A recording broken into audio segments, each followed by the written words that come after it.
The summer of 1976 came to Harrow County, Kansas like a fever that wouldn't break.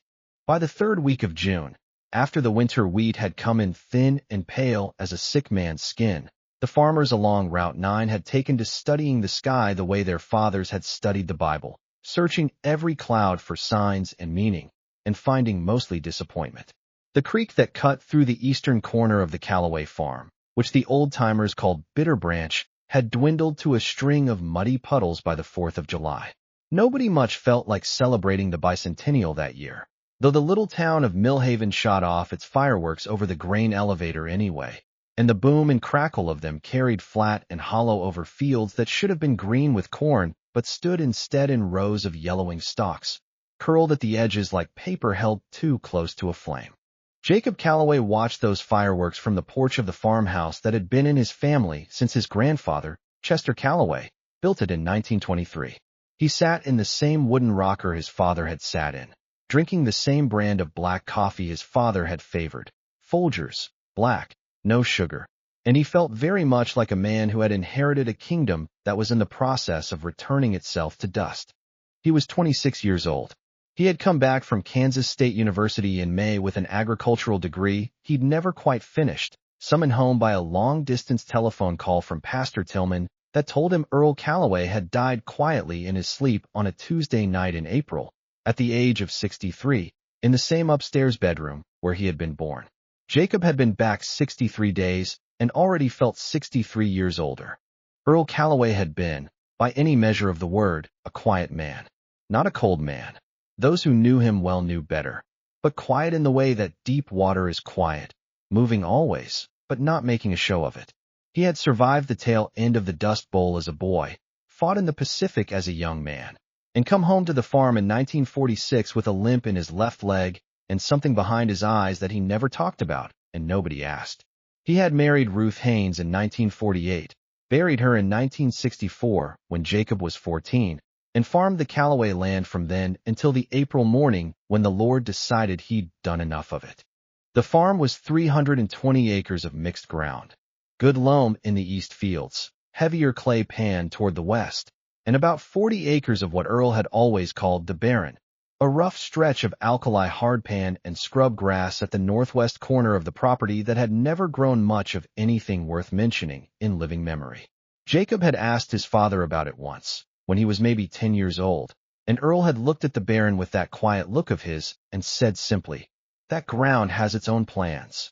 Jacob hadn't thought much about it since, until he found the map. He found it on a Sunday afternoon in early June, when he was going through his father's things in the manner of a man who is not quite ready to do the thing he is doing. Earl's bedroom was spare and deliberate.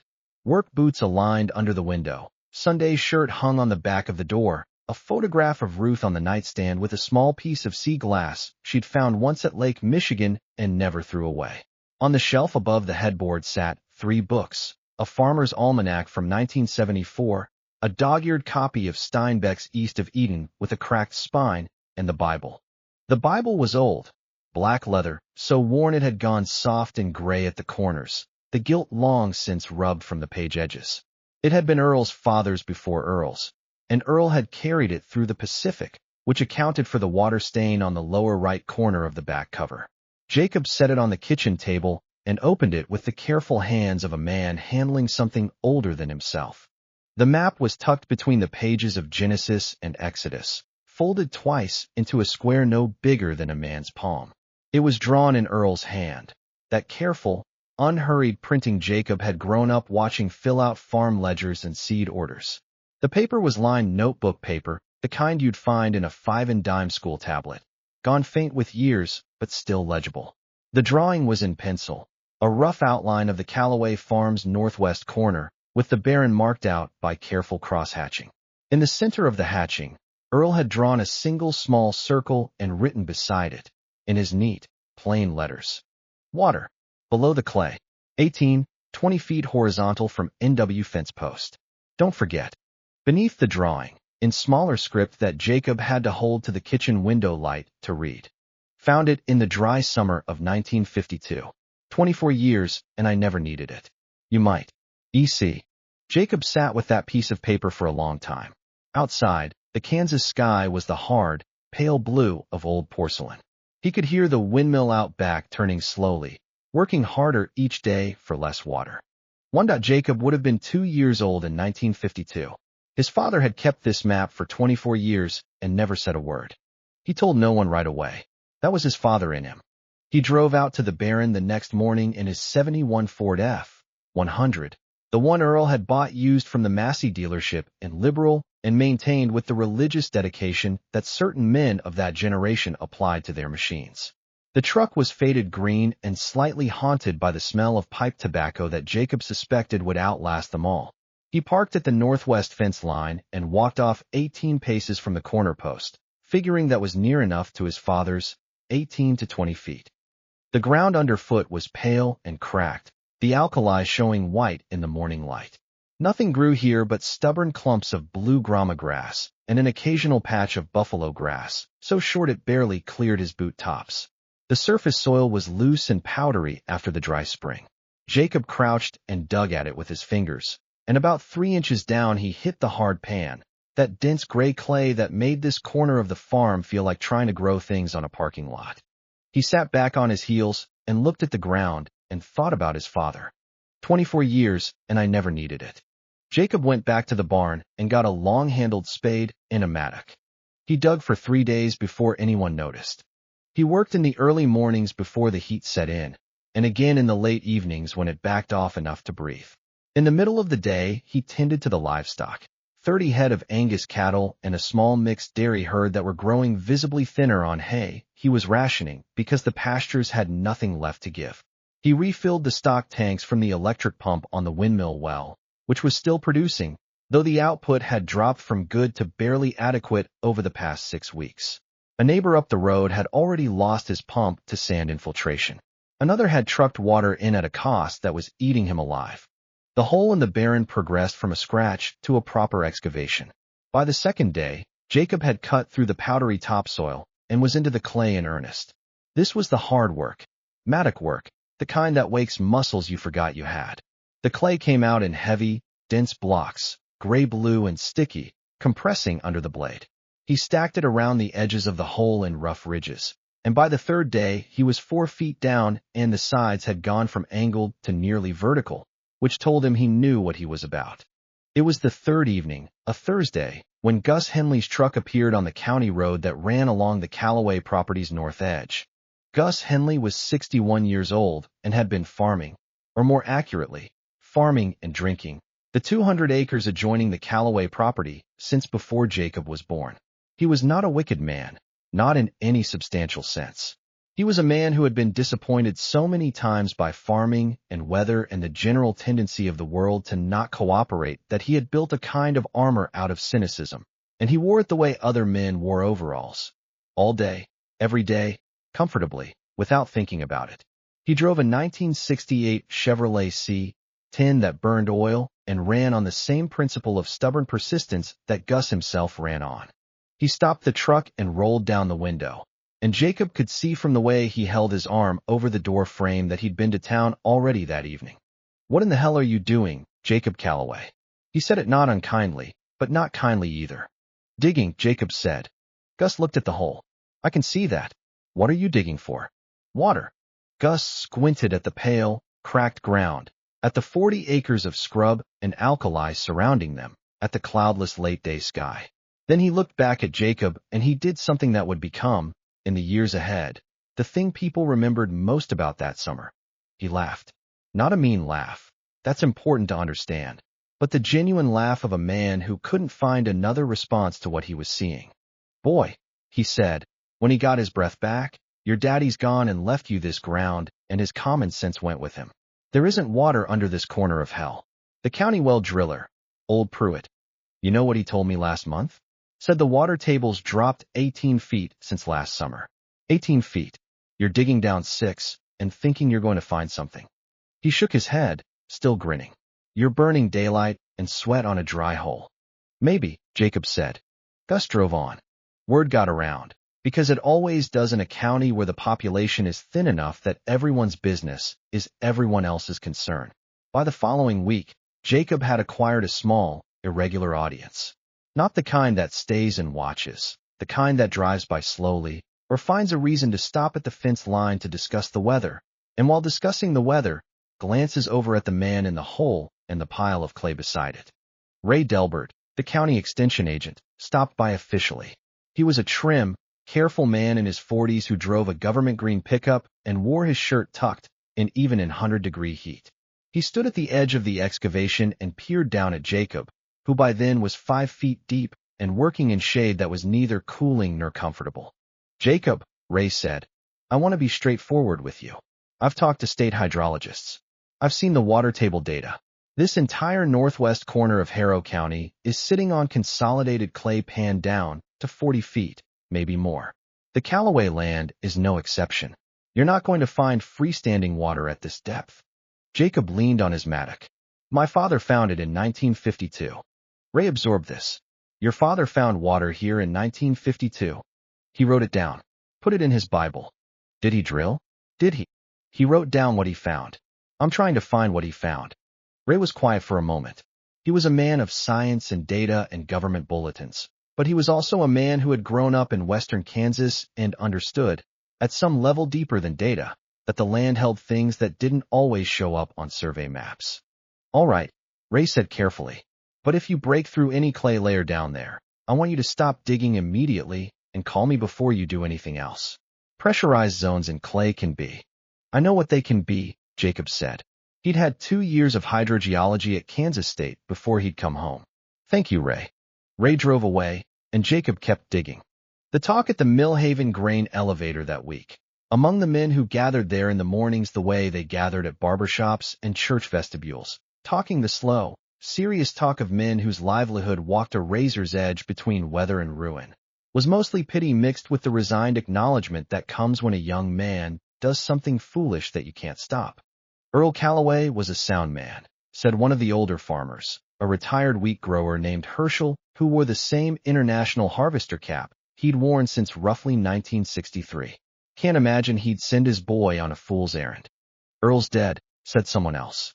"The boy's reading something into an old scribble that maybe wasn't meant the way he's reading it."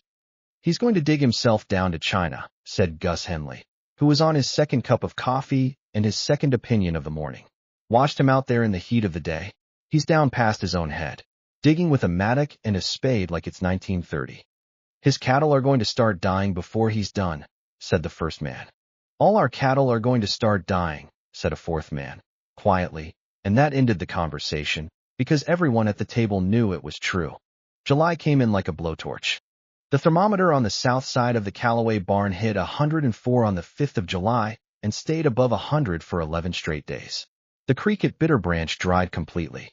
The county put out a water use advisory.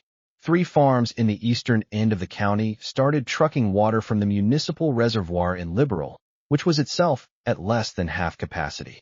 A man named Dorset, who ran 300 head of cattle about 12 miles south of Millhaven, sold his whole herd at a loss rather than watch them die of thirst, and the cattle trucks that came for them moved down the highway in a long, slow procession that felt less like commerce and more like a funeral. Jacob was at 6 feet. He had rented a portable electric sump pump from the hardware store in town, a little 1.5 horsepower unit, the kind contractors used for dewatering, on the advice of a man behind the counter who had said, half joking, "In case you find anything," and Jacob had taken it seriously. He ran the power from a 100-foot extension cord back to the barn. He also rented, for 2 days, a Case 580C loader backhoe from Pruitt Sons Equipment, the same Pruitt that Ray Delbert had mentioned. Old Pruitt himself brought it out on a flatbed, looked at the hole Jacob had hand-dug, said, "Well, I'll be," and charged Jacob an honest 2-day rental rate without another word. With the backhoe, Jacob cleaned up the sides of the existing hole and took it down another 1.5 feet, to a depth of just over 7 feet from grade, before the bucket started bringing up what he'd been looking for, a change in the material. The dense blue-gray clay that he'd been fighting for 2 weeks suddenly showed a thin band of something different at the base of the cut. A pale, sandy silt, almost cream-colored, appearing in lines and streaks. The bucket began striking something harder than clay, something that rang differently when steel met it. Jacob stopped the backhoe and climbed down into the hole himself. He was standing on the original hand-dug floor, at roughly 6 feet. He crouched and examined what the bucket had exposed at the deeper level. The clay here was different, harder, more compressed, and when he struck it with the blade of his hand spade, it produced a sound that was subtly but unmistakably hollow. Not the flat thud of solid material, but the faint resonance of something with space beneath it. He thought of his father. Water. Below the clay. He climbed out and shut down the backhoe and stood for a moment in the brutal July heat, listening to the particular nothing that the Kansas flatlands produce on a still day. No wind, no birds, just the distant hum of someone's irrigation pivot far to the east and the slow tick of the backhoe's engine cooling. He looked at the sky. He looked at the barn. He looked at the hole. Then he climbed back in with the mattock. He worked carefully and alone. It was important to him, in a way he couldn't have put into words then, that he be the one to do this last part. He had dug 6 feet of hole by himself, in the worst heat of the summer, on the most worthless-looking piece of ground on the farm. If there was something down here, if his father had been right, then Jacob wanted to be the one who found it. The clay at the base was not like the clay above. It was denser, almost cemented, and it gave to the mattock in chips rather than chunks. He worked a section about 2 feet square, chipping methodically, the sound of the mattock changing gradually from the dull thwack of solid clay to something brighter, more resonant. Chips fell away to reveal a layer beneath that was almost white, a fine, tight-packed chalky material that crumbled when he struck it. He hit the first wet spot at about 6.5 feet. It was small, a darkening of the chalk-colored material, a gleam of moisture in the clay chips at his feet. He crouched and touched it, and his fingers came away wet. Cold. Genuinely cold in a way that nothing had been cold in Harrow County for 3 months. He kept working, careful now, methodical, expanding the break rather than deepening it. The wet spot became a seep, a slow, steady weeping of water from the fractured material, gathering in a small pool at the bottom of the hole that rose at a rate he could actually watch. He climbed out for the extension cord and set the sump pump down at the base of the hole to keep the bottom clear. By noon, the hole was seeping steadily. Not a gusher, nothing dramatic, but a consistent, reliable flow that filled the hole at roughly 8 gallons per minute despite the pump running continuously. The water that came up through the pump discharge was clear. Cold. It smelled of clean stone and mineral earth, of somewhere deep and dark and quiet that had been sealed away from the sun for a very long time. Jacob sat at the edge of the hole and took off his hat and held it in both hands. He thought about his father at 24 years old, coming home from the Pacific with a limp and something behind his eyes, finding this place, marking it down, then putting the paper in his Bible and never saying a word. Trusting that the man who came after him would know what to do with it. Trusting the land to keep the water safe until it was needed. 24 years. Jacob put his hat back on and went to find the telephone. What followed was, by the standards of Harrow County, something like a miracle, and by the standards of the people who understood hydrogeology, something long overdue. Ray Delbert arrived within the hour. He climbed down into the hole and looked at the water seeping from the fractured chalk layer and said, slowly, "Good Lord, Jacob. This is a confined aquifer. You've broken the seal on a confined aquifer." He stood there with water pooling around his boots and his shirt soaked through with sweat, and he shook his head in the way that certain careful, scientific men shake their heads when the evidence contradicts everything they thought they knew. The clay above is acting as a confining layer. The water beneath it is under pressure. It's rising on its own. "I know," Jacob said. Ray looked at him. "Your father knew this was here?" "He found it in 1952. Said he never needed it." Ray looked at the water for a long, quiet moment. "We need to case this properly. We need to sink a steel liner and install a submersible pump with a sanitary seal before you use this for anything. I'll call the state health office and get an exemption for emergency use. With the drought declaration, we can probably get this fast-tracked. 2 or 3 days at most." "Okay," Jacob said. "Jacob," Ray said, "this aquifer, from what I'm seeing, isn't just your water. This is coming from a geologic formation that probably runs under a significant portion of this corner of the county. It's sealed above by that clay layer, which is why nobody knew it was here. Your father found the one spot where the layer is thin enough or fractured enough to access it without industrial drilling equipment." Jacob nodded slowly. He had not thought about it in those terms. He had been thinking only about his cattle and his farm and his father's folded piece of paper. "How much water?" Jacob asked. Ray looked at the discharge from the sump pump. "I need to run a pump test to give you a real number. But at this rate of natural seepage, with the aquifer under pressure, and with proper development, a proper pump installation, you could be looking at 20, 30 gallons per minute or better." He paused. "Maybe more." Jacob looked at the dry ground and the cracked earth spreading out around the hole, and at the distant cattle standing motionless in the field in the noon heat. "That'll do," he said. The well was cased and completed by the 14th of July, certified for livestock and agricultural use by the State Health Office under an emergency drought provision.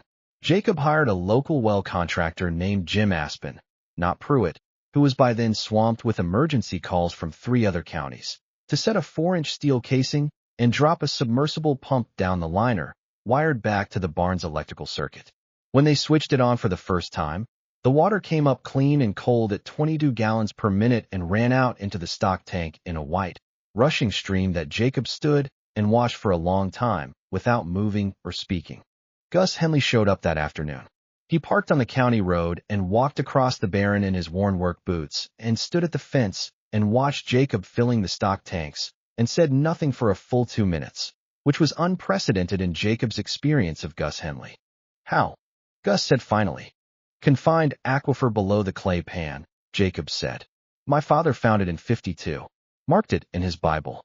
Gus stared at the water running into the tank. His own cattle, across the fence line on the Henley property, had moved up to the wire in a tight, patient cluster, as though they could smell the water from there, which they probably could. His tanks, Jacob knew, were nearly dry. "Gus," Jacob said, "you want to run a line to your tanks?" Gus Henley was not a man who accepted help without an argument. It wasn't in his constitution. But he looked at his cattle standing by the fence in the July heat, and some argument that had been building in him for years seemed to just quietly leave him. "I'll pay you for it," he said. "No, you won't," Jacob said. Gus was quiet for a moment. He looked at the pump house, at the water still running, at the pale flat ground all around them that had hidden this thing all those years. "Earl raised a good man," he said at last. Then he got in his truck and drove back to move his cattle to the fence line, and Jacob watched him go.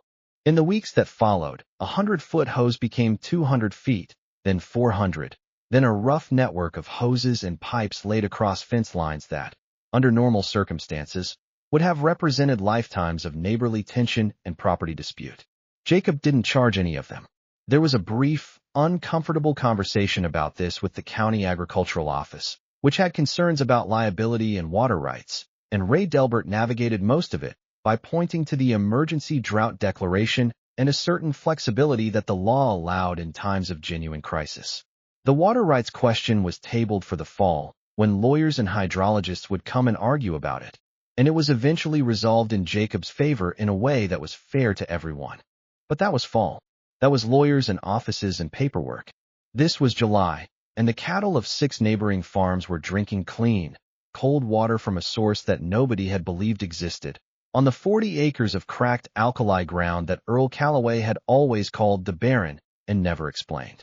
At the July meeting of the Harrow County Cattlemen's Association, held in the back of the Millhaven VFW Hall, under a ceiling fan that moved the hot air around without cooling it, Jacob Callaway sat at the end of a folding table in his father's chair, and the men around the table, who had watched him dig for 2 weeks in the heat and had laughed quietly among themselves about it, sat with their coffee cups and their weathered hands, and mostly looked at the table when they spoke to him.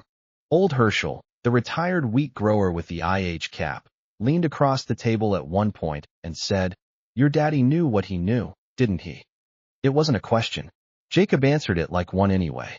He knew more than he said, Jacob said. Most good farmers do. Herschel nodded and was quiet after that. The summer of 1976 did eventually end, as even the worst summers do. September brought a week of rain that came too late for the corn.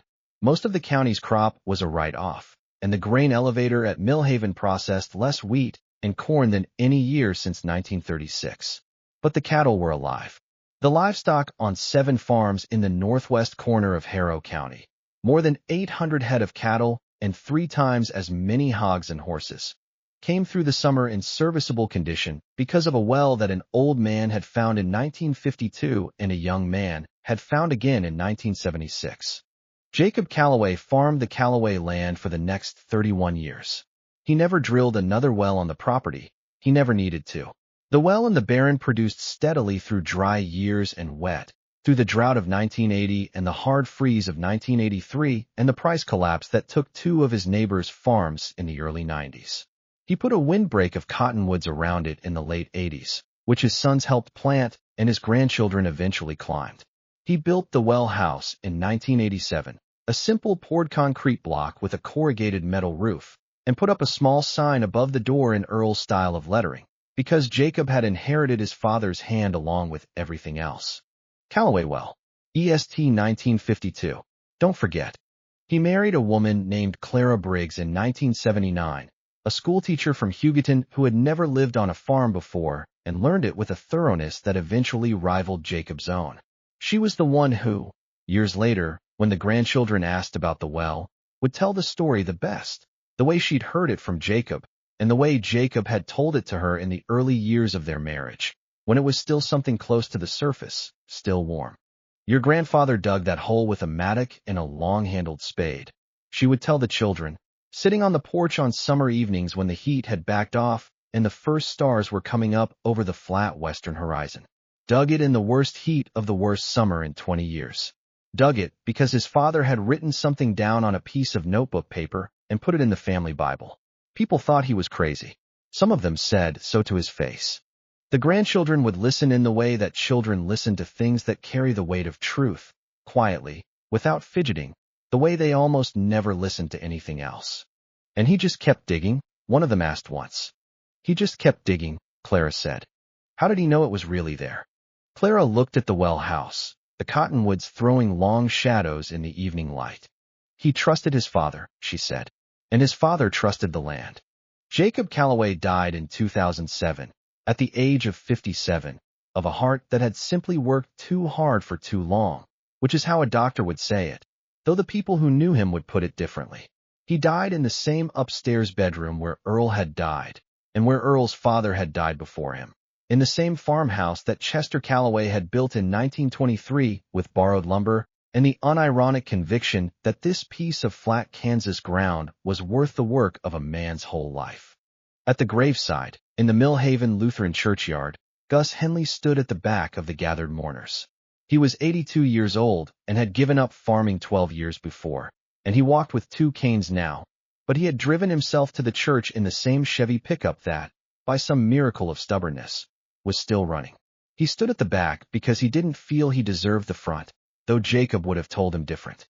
After the service, when the others had gone, Gus stood at the grave for a while by himself. He had known Jacob's father. He had laughed at Jacob Calloway in the summer of 1976. He had let his cattle drink Jacob's water all that terrible July and never paid for a drop of it. He placed one hand on the headstone, granite, simple, with just the dates and the name, and said, very quietly, the thing he should probably have said 31 years earlier, and which Jacob would never have needed to hear, but which Gus needed to say. Your daddy raised a good man, he said, and you didn't forget. He drove home. The cottonwoods around the well house were tall now, green and full in the summer evening, and the well itself ran steady and cold in the dark beneath them, as it had run since 1952, as it would run long after all of them were gone, through the dry years and the wet, through the summers too hot to breathe and the winters too long to bear, patient as stone, quiet as deep water, waiting for someone to remember where it was. In the summer of 1976, the water table in Harrow County, Kansas dropped to its lowest recorded level in 40 years. Jacob Calloway's farm was the only property in the northwestern quarter of the county to maintain full livestock water supply through that summer. He never charged his neighbors for the water. The well in the barren, as the family still calls it, remains in service today.